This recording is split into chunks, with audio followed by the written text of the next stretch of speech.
সাইয়েদনা আবু বকরের সময় যুদ্ধ হলো, 70 জন হাফেজ সাহাবী ইন্তেকাল করলেন। সাইয়েদনা আবু বকর রাদিয়াল্লাহু তাআলা আনহুকে ডেকে ওমরে ফারুক বললেন, ও আবু বকর, এইভাবে হাফেজে কোরআন সাহাবীরা যদি দুনিয়া থেকে বিদায় হয়ে যায়, আল্লাহর কোরআনও তো বিদায় হয়ে যাবে।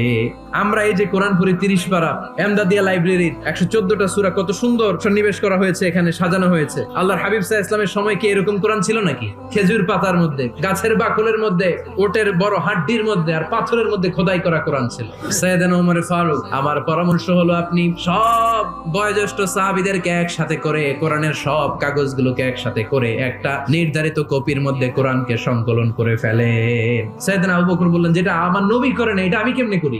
কিন্তু ওমর ফারুক নাছোড়বান্দা বলে, না, এটা করলে কোনো খারাপ হবে না, ভালোই হবে। মুসলিম উম্মার জন্য এক জায়গায় কোরআন সন্নিবেশিত থাকবে, আপনি করেন। সাইয়েদনা আবু বকর রাজি হয় না, ওমর ফারুকও ছাড়ে না। ওমর ফারুক বলতে বলতে এমন